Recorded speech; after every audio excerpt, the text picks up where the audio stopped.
오늘 우리에게 주시는 하나님 말씀은 신약성경 380쪽 베드로전서 3장 8절에서 22절까지 말씀입니다. 베드로전서 3장 8절에서 22절까지 말씀을 제가 봉독하겠습니다.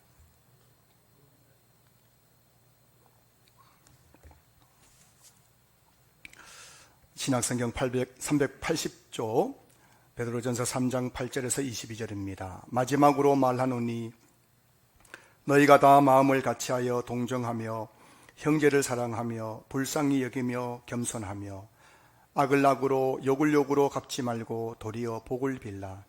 이를 위하여 너희가 부르심을 받았으니 이는 복을 이어받게 하려 하심이라. 그러므로 생명을 사랑하고 좋은 날 보기를 원하는 자는 혀를 금하여 악한 말을 그치며 그 입술로 거짓을 말하지 말고 악에서 떠나 선을 행하고 화평을 구하며 그것을 따르라. 주의 눈은 의인을 향하시고 그의 귀는 의인의 간구에 기울이시되 주의 얼굴은 악행하는 자들을 대하시느니라 하였느니라. 또 너희가 열심으로 선을 행하면 누가 너희를 해하리요. 그러나 의를 위하여 고난을 받으면 복이 있는 자니 그들이 두려워하는 것을 두려워하지 말며 근심하지 말고 너희 마음에 그리스도를 주로 삼아 거룩하게 하고 너희 속에 있는 소망에 관한 이유를 묻는 자에게는 대답할 것을 항상 준비하되 온유와 두려움으로 하고 선한 양심을 가지라. 이는 그리스도 안에 있는 너희의 선행을 욕하는 자들로 그 비방하는 일에 부끄러움을 당하게 하려 함이라. 선을 행함으로 고난받는 것이 하나님의 뜻일진데 악을 행함으로 고난받는 것보다 나으니라.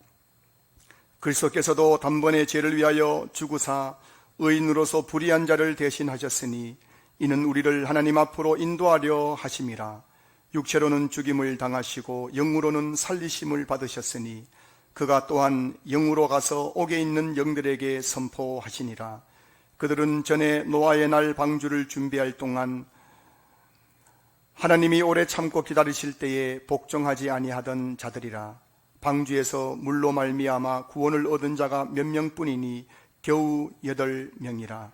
물은 예수 그리스도께서 부활하심으로 말미암아 이제 너희를 구원하는 편이 곧 세례라.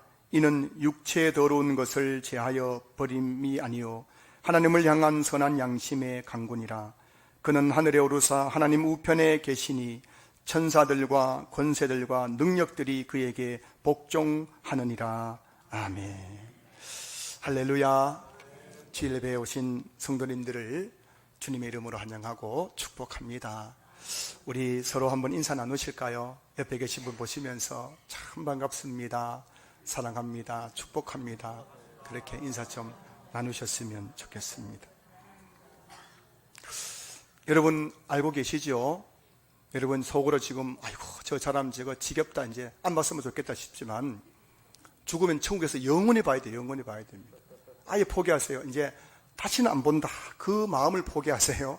우리는 천국에서 영원히 함께 얼굴과 얼굴 대면하며 바라봐야 될 사람들이에요. 여러분 예배는 두 가지가 있습니다. 첫째는 위로는 하나님을 바라보는 것이고 옆으로는 성도들이 서로 교제하는 것이 예배의 본질입니다.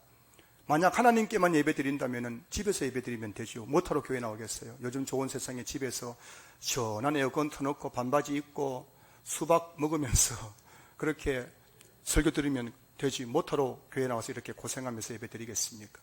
예배가 그게 아니란 거예요. 집에서 온라인으로 드리는 거, 인터넷 앞에 드리는 건 참된 예배가 아니에요.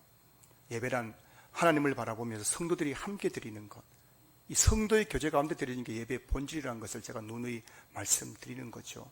그래서 여러분 지금 이 예배가 진짜 예배인 줄로 믿습니다. 여러분들이 오늘도 하나님만 바라보고 예배 드리는 것이 아니라 하나님 바라보고 예배 드리되 옆에 있는 성도들을 손잡아주고 서로 위로하고 격려하면서 그렇게 정말 예배의 영광을 맛보는 시간 될 수 있기를 주님의 이름으로 축복합니다. 오늘은 고난의 시대를 살아가는 성도의 자세라는 제목으로 함께 말씀의 은혜를 나누겠습니다. 베드로전서는 로마 황제, 특별히 학자들은 네로 황제라고 합니다. 네로 황제가 집권할 당시 기독교를 얼마나 박해했습니까?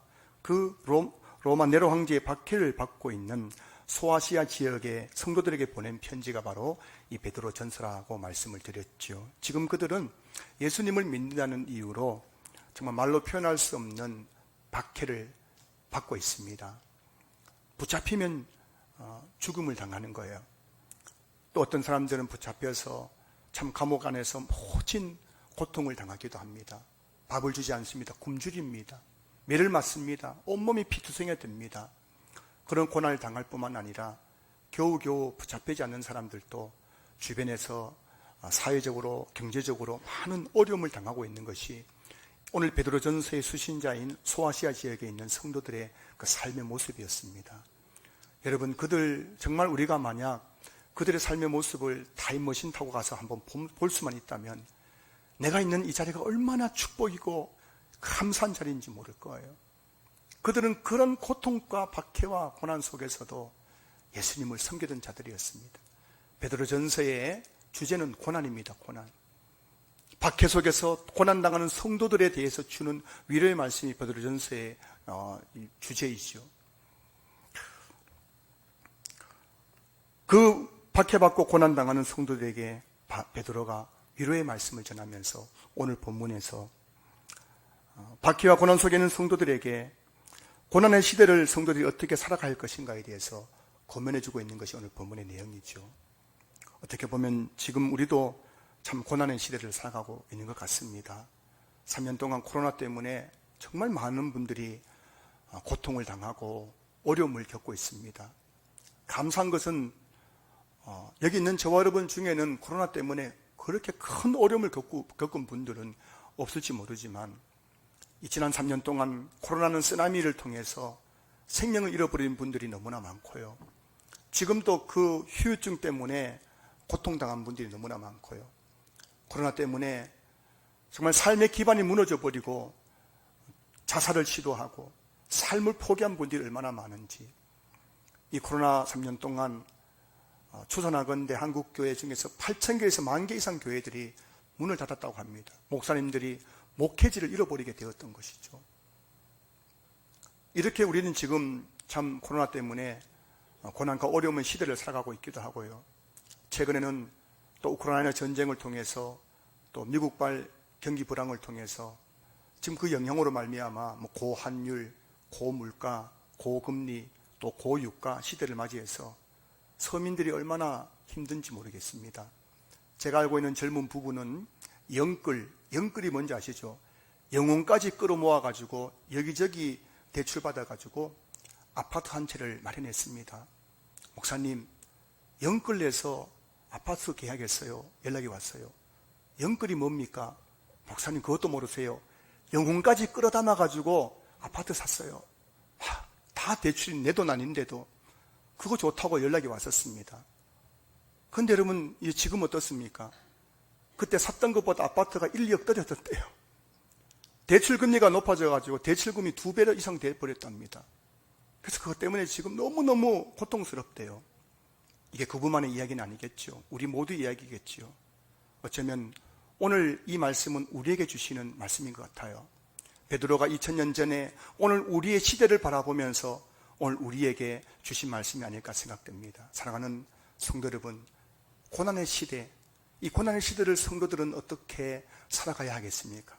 어떤 마음의 자세를 가지고 살아가야겠습니까? 자, 오늘 본문에 보면은 세 가지를 말씀하고 있는데, 첫 번째는 성도들 간에 더 위로하고 더 사랑하며 살아가야 된다고 말씀하고 있습니다. 자, 오늘 본문 8절 9절 말씀 보실까요? 마지막으로 말하노니 너희가 다 마음을 같이하여 동정하며 형제를 사랑하며 불쌍히 여기며 겸손하며 악을 악으로 욕을 욕으로 갚지 말고 도리어 복을 빌라. 이를 위하여 너희가 부르심을 받았으니 이는 복을 이어받게 하려 하심이라. 지금 그들은 로마 황제의 박해로 인해서 극심한 고난을 당하고 있는 거예요. 얼마나 고통스러운지 모르는 겁니다. 내 사랑하는 가족이 붙잡혀서 죽임을 당하고 감옥에 갇혀서 모진 고통을 당하고 있는 거예요. 사회적으로도 지금 얼마나 어려운지 경제활동을 할 수 없어요. 예수 믿는 사람들은 취업도 안 됩니다. 사회적으로 불이익이 너무나 많습니다. 정말 그들은 너무너무 힘든 가운데 있습니다. 그런데 여러분, 지난주에 말씀드린 것처럼 그런 박해 중에도 부부끼리 싸워서 안 싸웠어요? 부부싸움을 하고 있는 거예요. 부부간의 갈등이 있는 겁니다.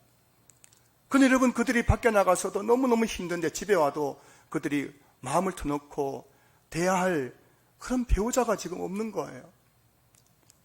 그래서 지금 이 소아시아 지역에 있는 성도들이 소문이 들려옵니다. 너무너무 힘들다는 거예요.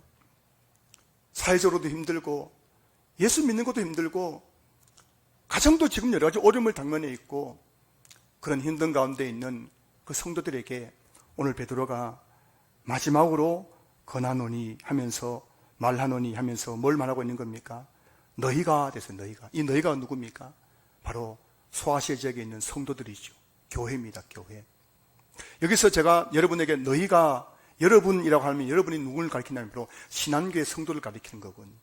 그 너희가, 소아시아 지역에 있는 그 교회 성도들에게 하는 말이, 너희가 다 마음을 같이하여 동정하며 형제를 사랑하며 불쌍히 여기며 겸손하며 악을 악으로 욕을 욕으로 갚지 말고 도리어 복을 빌라라고 말씀하고 있는 거예요.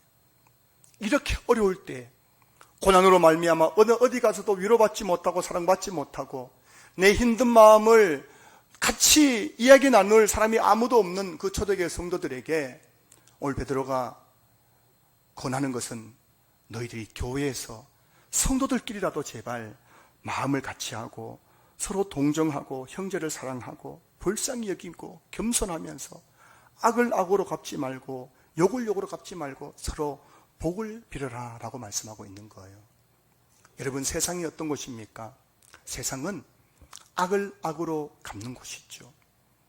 세상 사람들은 내가 작은 뭔가 손해를 보면은 꼭 갚아주지 않습니까?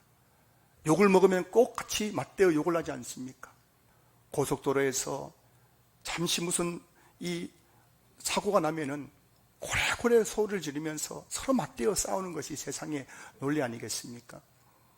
세상은 어떻습니까? 시기하고, 사람들이 두 사람 이상만 모이면 시기하고 질투하고 다투고 분쟁하고 분열하는 것이 세상이지요. 그러나 여러분, 오늘 베드로가 말하고 있는 교회는 어떤 곳입니까? 교회는 어떤 곳입니까? 오늘 본문 9절 보십시오. 마음을 같이 하는 곳이에요. 서로 동정하는 거예요. 동정하는 거.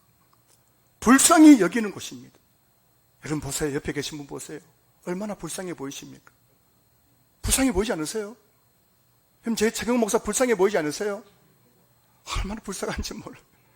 한번 해보겠다고, 목회해보겠다고 이리 뛰고 저리 뛰다니고, 서로 여러분 다 보면은 우리 다 불쌍한 사람들이거든요. 그 교회란 뭐냐면은 서로 동정해야 돼요. 서로 불쌍히 여겨야 되는 거예요. 내가 힘든 만큼 옆에 있는 사람도 힘든 것이군요. 그래서 서로 동정하고 서로 불쌍히 여기면서 서로 위로하고 또 서로 사랑하고 악을 악으로 욕을 욕으로 갚지 않고 다 그냥 축복하고, 이게 바로 교회라는 것입니다. 그런 점에서 교회는 세상의 유일한 희망이죠. 아무리 지쳐 있어도, 아무리 힘들어도, 모든 소망이 사라져도, 인생의 벼랑 끝에 서 있을지라도 뚜벅뚜벅 교회만 나오기만 하면 다시 살아나고 회복되고 치유되는 것이 바로 교회인 줄로 믿습니다. 요즘 극단적인 선택을 하는 분들이 많아지고 있잖아요. 얼마나 힘들었으면, 살기 힘들었으면 형제들에게, 부모 형제들에게 손 벌려도 외면당하죠. 그 누구도 전화기에는 수백 수천 개의 전화번호가 있지만 아무도 전화해도 받아주지 않는 사람이 없을 때 그들이 극단적인 선택을 한 것 아니겠습니까? 교회가 바로 그런 분들을 품어주는 어머니 품과 같은 것이 바로 교회인 줄로 믿습니다. 교회는, 위로는 하나님의 위로와 사랑이 넘쳐나는 곳, 옆으로는 성도들의 위로와 사랑이 넘쳐나는 곳이 바로 교회인 줄로 믿습니다. 찬송가 208장 3절 가사를 보십시오. 성도의 교제와 교회의 위로와 구주와 맺은 언약을 늘 기뻐합니다. 교회란 어떤 곳입니까? 성도의 교제와 교회의 위로로 말미암아 기뻐하는 곳이 교회인 거예요. 여러분이 아무리 슬프더라도, 아무리 삶이 지쳐 있을지라도 교회에 나오기만 하면은 다시 기쁨을 회복하는 것, 그게 바로 교회의 본질인 줄로 믿습니다. 옆에 계신 분들을 보십시오. 다 힘들게 살아가고 있어요. 제가 보니까 여러분들이 정말 불쌍해요. 여러분들 기분 나쁠지 모르지만 제가 보기 진짜 불쌍해요. 한 사람만 보니까 그래도 먹고 살겠다고 지금 참 그렇게 참 새벽도 밤늦게까지 살아가는 모습이 참 불쌍해 보여요. 불쌍해 보여요. 여러분, 다 우리 불쌍한 사람들 아닙니까? 그냥 쿡 찌르기만 해도 그냥 눈물이 주르륵 흘 만큼 삶에 지쳐있는 모습이 저와 여러분 아니겠습니까? 언제 쓰러질지 모르는 거예요. 언제 저와 여러분이 쓰러질지 모릅니다. 교회마저 서로를 외면해버리면 여기는 우리 모두 다 쓰러지기 일보 직전인 사람들인 거예요. 제가 보니까요, 교회에 나와가지고 목사 설교에 은혜 못 받아가지고 교회 떠나는 사람들도 간혹 있지만은, 목사 설교 때문에 교회 떠나는 사람들은 제가 지금까지 경험한 바로는 많이 없습니다. 대부분 뭐 때문에 교회를 떠나느냐? 교회에 나와가지고 마음 나눌 친구가 없어가지고 교회에서 위로받지 못하고 사랑받지 못해서 교회에 떠나는 사람들이 거의 대부분입니다. 제가 아는 교회는요, 목사님이 완전히 교회를 완전히 엉망을 만들어 놓는데도 성도들이 교회를 안 떠나요. 왜냐하면 성도들과는 친밀한 교제가 있으니까요. 그 성도들이 교회를 안 떠나는 겁니다. 거기서 받는 위로와 거기서 받는 은혜가 너무 크기 때문에 그 자리를 지키고 있는 거예요. 우리 교회도 지난 코로나 3년 동안 그렇게 열심히 교회를 다니다가 어느 날부터 보이지 않는 얼굴들이 있습니다. 여러분 둘러보세요. 보이지 않는 얼굴들이 있지 않습니까? 왜 그분들이 보이지 않을까요? 그들이 그렇게 힘겹게 교회에 찾아왔지만 사실 내 마음을 함께 나누어주고 공감해줄 친구가 없기 때문이에요. 위로받지 못하기 때문이에요. 사랑받지 못하기 때문인 겁니다. 사랑하는 성도 여러분, 정말 우리가 지금 어려운 때를 살아가고 있지 않습니까? 코로나가 언제 끝날지 모르고 고물가, 고금리, 고환율, 고유가 너무 힘들어요. 빚 갚는 것도 힘들고요. 지금 뭐 중소기업 휘청휘청하지 않습니까? 이럴 때일수록 우리가 해야 될 일은 뭐냐면 더욱더 교회가 모여야 되는 거예요. 성도들끼리 서로 모여가 서로 위로하고 더욱더 격려하고 더욱더 축복하고 더욱더 사랑하고, 그래야만 우리가 이 고난과 이 어려움을 이겨낼 수 있다는 것을 베드로가 지금 말씀하고 있는 겁니다.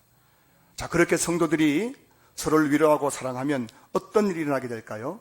자, 9절 하반절 보실까요? 9절 하반절 보시면은, 이를 위하여 너희가 부르심을 받았으니 이는 복을 이어받게 하려 하심이라. 교회에서 성도들이 이 고난의 시대에 더 모이기 힘쓰고 모여서 서로 위로하고 서로 사랑하고 서로 축복하고 하면은 그 다음에 뭐가 나타난다고요? 이는 복을 이어받게 하려 하심이라. 그 결과로 하나님께서 복을 주신다는 거예요. 놀라운 말씀 아닙니까, 여러분? 많은 성도님들이 교회에 와서 복을 받기 원하는 거예요. 근데 여러분, 복을 어떻게 받느냐? 오늘 본문이 말씀하고 있잖아요. 성도들이 교회에 나와서 서로 위로하고 서로 불쌍히 여기고 서로 사랑하고 서로 축복할 때 하나님께서 그 모습 속에서 거기 있는 성도들에게 복을 내려 주신다는 것입니다. 여러분, 교회에서 복 받기 원하십니까? 정말 복 받기 원하십니까? 그렇다면 서로 위로하십시오. 서로 사랑하십시오. 서로를 불쌍히 여기십시오. 만나는 사람들마다 축복하십시오. 하나님께 여러분들에게 복을 내려주실 줄로 믿습니다. 지난주 화요일 어느 성도님이 저에게 문자를 보내주셨습니다. 이런 내용이에요. 목사님, 신한교회를 오래 섬기신 성도님들을 보면 하나님께서 그분들의 자녀들에게 복을 주시는 것 같아요. 뭐 이런 내용이었습니다. 이 성도님의 눈에 볼 때에 신한교회를 오래 섬기신 그 성도들의 자녀에게 하나님께서 복을 주시는 것들이 자기 눈에 보이더란 거예요. 저도 집사님, 저도 같은 마음입니다. 저도 동의합니다. 이런 문자를 보내드렸는데요. 근데 여기서 중요한 것은 신앙교를 오래 섬겼다는 말이 어떤 의미인지를 알아야 된다는 거예요. 그냥 신앙교에 그냥 예배를 오래 드렸다는 그런 의미가 아니에요. 여러분, 한 교회를 오래 섬기다 보면 상처받을 때가 정말 많거든요. 시험 들 때가 정말 많거든요. 속상하고 억울한 일을 만나고 마음 상할 때가 정말 많거든요. 근데 그때마다 그렇지, 내가 이러면 안 되지 그러면서 더욱더 성도들이 마음을 같이 한 데 힘쓰고 서로 위로하고 사랑하고 동정하고 불쌍히 여기면서 악을 악으로 갚지 않고 욕을 욕으로 갚지 않고 그렇게 서로 축복하면서 교회를 섬겼다는 그 말이에요. 그렇게 교회를 섬겼더니만은 결국 하나님께서 그 자녀들에게 복을 주시는 것들이 성도 눈에 보이더란 거예요. 제가 그 문자 받고 제가 한번 우리 교회에 정말 제가 부임할 때 계셨던 분들 한 분 한 분 제가 생각해 봤습니다. 물론 모든 분들은 아니에요. 하지만 정말 귀한 분들, 정말 교회가 가장 어려울 때 교회를 지키고 그렇게 성도들을 다독거려가면서 교회를 세워갔던 그분들, 자녀분들이 한 분 한 분 인생이 풀리고 결혼하여서 가정을 세우고 자녀를 낳고 직장이 잘 되어가는 그런 모습들을 보게 되더란 것입니다. 사랑하는 성도 여러분, 오늘 저 여러분들이 이 힘든 세상을 살아가면서 우리에게 유일한 위로받을 수 있고 사랑받는 곳은 교회인 줄로 믿습니다. 이 교회에서 저 여러분이 서로 사랑하고 서로 위로하고 축복하며 나아갈 때 하나님께서 우리에게 큰 복을 내려주실 줄로 믿습니다. 자, 둘째, 고난의 시대를 성도들은 어떻게 살아가야 할까요? 둘째는 내가 무엇을 믿고 있는지 분명히 알고 있어야 돼요. 여러분은 여러분이 뭘 믿고 있는지 알고 계십니까? 당신은 무엇을 믿습니까? 하면 글쎄요. 저는 최경훈 목사가 믿는 하나님을 믿습니다. 저는 제 아내가 믿는 하나님을 믿습니다. 저는 저희 엄마가 믿는 하나님을 믿습니다. 그렇게 대답하는 분들이 교회 안에 굉장히 많아요. 여러분 기억하셔야 됩니다. 이 고난의 시대를 우리가 어떻게 살아가야 될 것인가? 내가 무엇을 믿고 있는지, 내가 믿는 것이 무엇인지를 우리가 분명히 알고 있어야 된다는 거예요. 자, 오늘 보면 15절 보시면은 너희 마음에 그리스도를 주로 삼아 거룩하게 하고 너희 속에 있는 소망에 관한 이유를 묻는 자에게는 대답할 것을 항상 준비하되 온유와 두려움으로 하고. 여러분, 사람들이 묻는 거예요. 너희 속에 있는 소망이 이유가 무엇이냐라고 묻는 자에게 뭐라고요?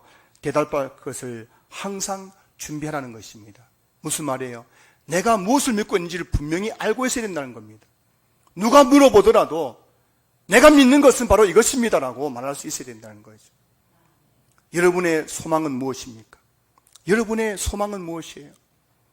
나의 기쁨, 나의 소망 되시며 나의 생명이 되신 주.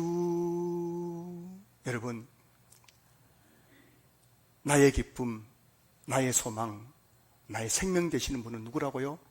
주입니다. 주님. 예수 그리스도 주님이신 거예요.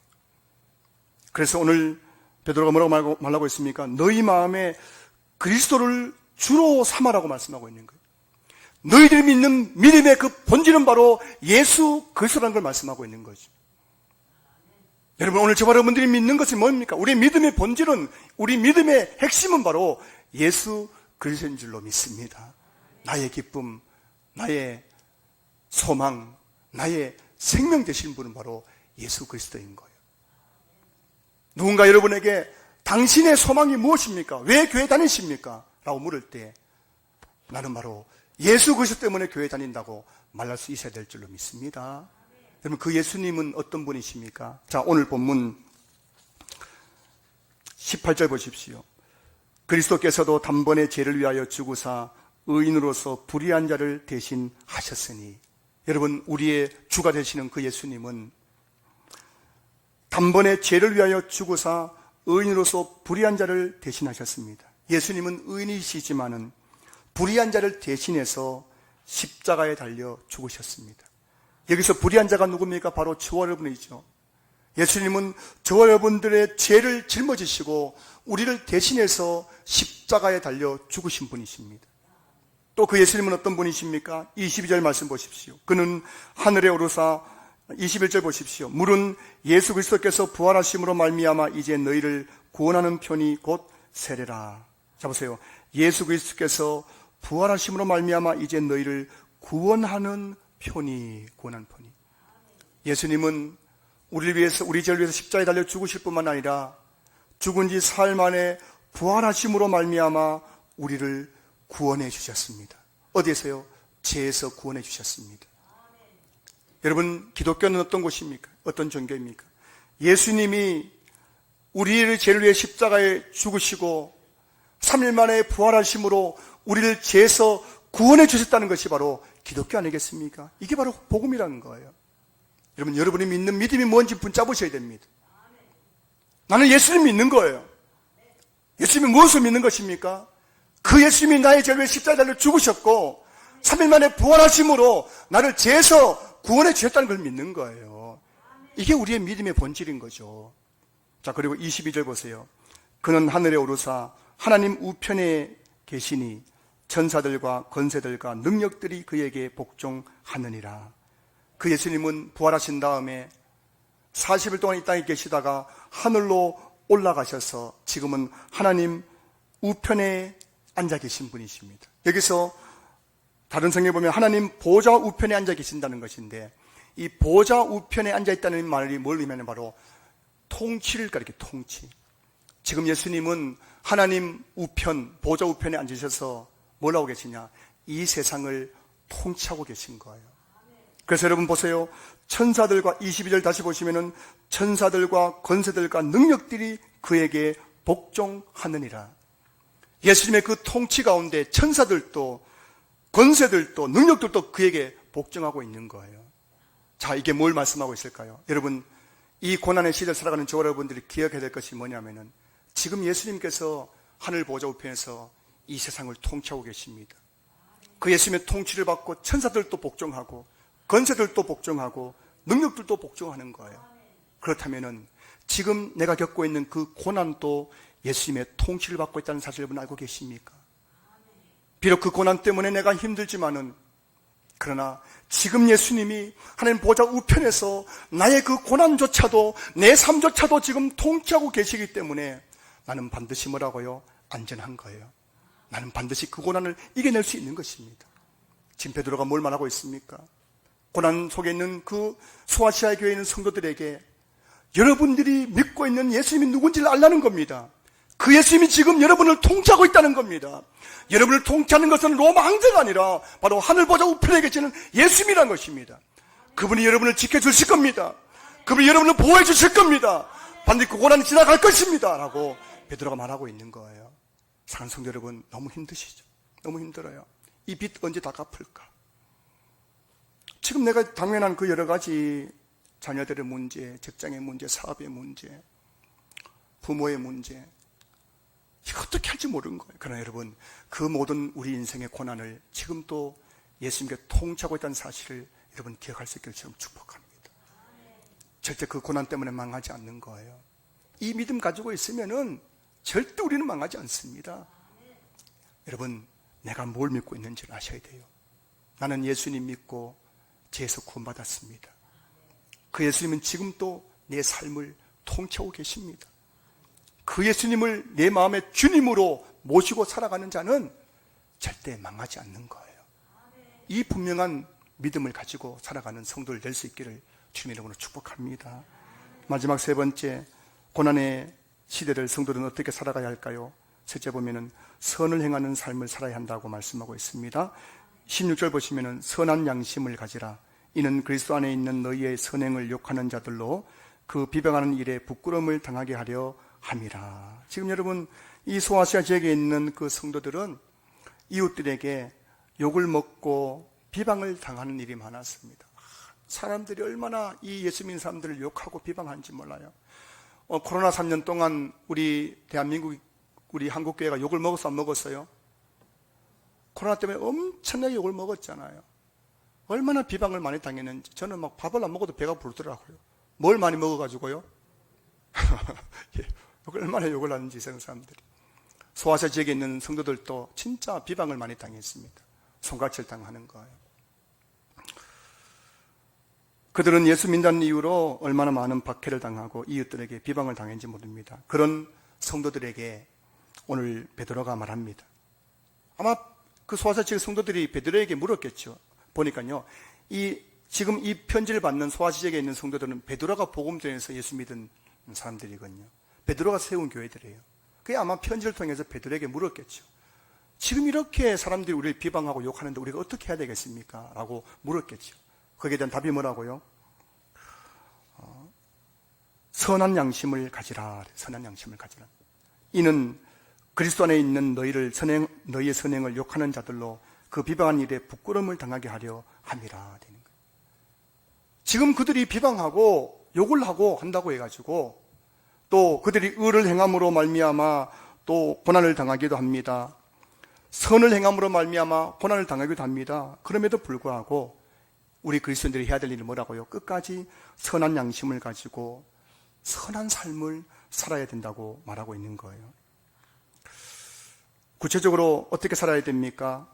오늘 본문 9절 말씀 보시면은 악을 악으로 욕을 욕으로 갚지 말고 도리어 복을 빌라. 여러분, 세상에 나가서 나에게 악을 행하는 사람, 나를 욕하는 사람들에게 어떻게 된다고요? 도리어 복을 빌어요. 축복을 해요. 축복을 해야 된다. 이게 바로 선하게 살아가는 거예요. 예수 믿는 사람들은 세상 사람들처럼 나를 욕한다고 같이 막 맞대 욕하면 안 되는 거예요. 와, 여러분, 우리 교회 장로님 하는 소리가 아닙니다. 장로님 중에 욕 잘하는 사람 진짜 많더라고요.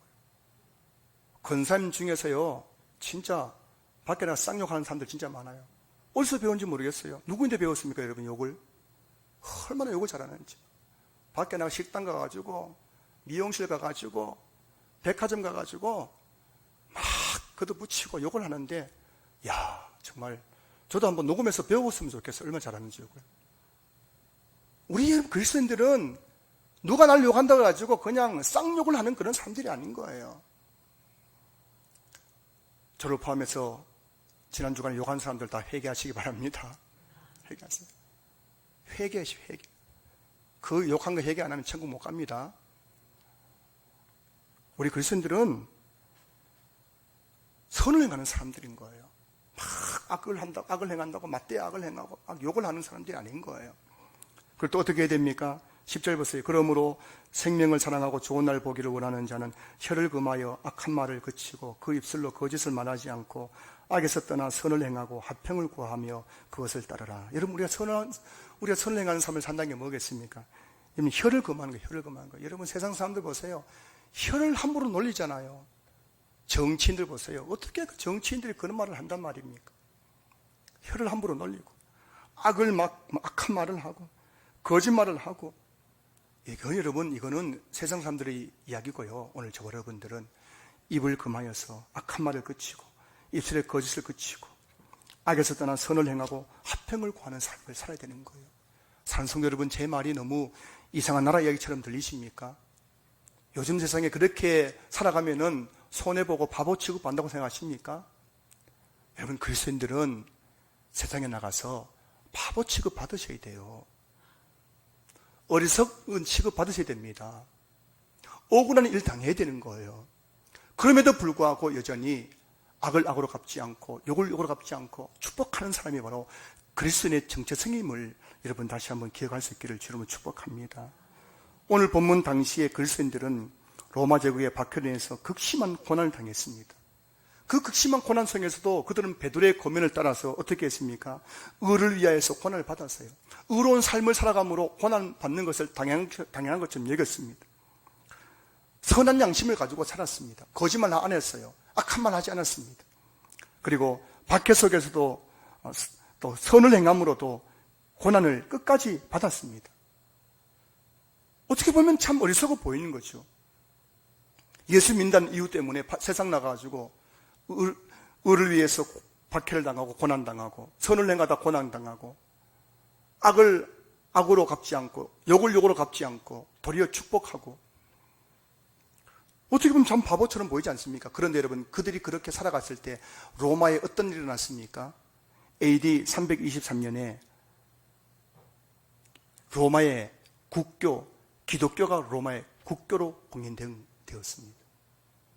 여러분, 그들이 세상에 나가서 박해를 받으면서도 고난받으면서도 선한 삶을 살았습니다. 그러자 결국에는 그 로마라는 거대한 제국이 뭐라고요? 기독교가 국교의 나라로 완전히 변하게 되었던 것입니다. 이 초대교회 성도들은, 그리스도인들은 무력으로 로마를 정복한 것이 아니라 선한 삶을 통해서, 그들의 삶을 통해서 로마를 변화시켰다는 것입니다. 지금 코로나 때문에 한국교회가 욕을 먹고 있고, 얼마나 지금 한국교회가 지금 이 정부와 또 많은 사람들로부터 지금 비난과 비방과 박해를 받지 모릅니다. 근데 여러분, 이런 때에 우리가 여러분 뭘 해야 되느냐? 맞대어 싸우는 게 아니에요. 우리 기독교는 끝까지 어떻게 해야 되겠습니까? 그들을 향하여서 축복해야 되는 거예요. 그들에게 선한 삶으로 우리의 삶을 증명해야 되는 겁니다. 그때에 점점 기독교가 위축되고 박해받는 이 대한민국 가운데에 하나님의 나라가 점점 확산되고 더 퍼져가게 될 줄로 믿습니다. 사랑하는 성도 여러분, 오늘 이 베드로가 말하고 있습니다. 그리스도인들은 고난 중에도 선한 삶을 살아야 된다는 거예요. 그래야만 너희들의 그 선한 삶을 통해서 그 믿지 않는 자들이 주께 돌아올 것이라고 말씀하고 있는 겁니다. 오늘 여기 있는 우리 성도님들이 정말 이 고난 중에서도 세상에 나가서 선한 삶을 살아감으로 말미암아 여러분의 주변에 있는 한 사람 한 사람들을 주께 돌이키는 그런 성도를 될 수 있기를 주로 축복합니다. 말씀을 마무리하겠습니다. 참 요즘 이렇게 뉴스를 보고 신문을 보면은 참 여러분들이 걱정이 돼요. 솔직히 이제 인간적으로는 참 걱정이 되는 겁니다. 성도님 정말 이거 버텨낼 수 있을까? 이 위기를 이겨낼 수 있을까 싶은 분들이 참 많이 있습니다. 그러니까 여러분, 이 위기 시대, 이 고난의 시대 기억하셔야 됩니다. 우리가 어떻게 이 고난과 위기를 이겨낼 수 있다고요? 우리 교회가 더욱더 서로 사랑하고 서로 위로하고 축복해야 됩니다. 반드시 이겨낼 수 있는 거예요. 여러분이 믿고 있는 예수님이 누군지를 분명히 알고 그렇게 살아갈 수 있기를 저는 축복합니다. 그리고 어떤 일이 있더라도 여러분, 세상 사람들처럼 살아가지 마시고 예수 믿는 사람으로서 선한 삶을 살아가는 여러분 될 수 있기를 저는 축복합니다. 그럼 여러분을 통해서 하나님께서 여러분 삶 가운데 또 우리 지역 사회 가운데 이 대한민국 가운데 놀라운 일들을 행하여 주실 줄로 믿습니다.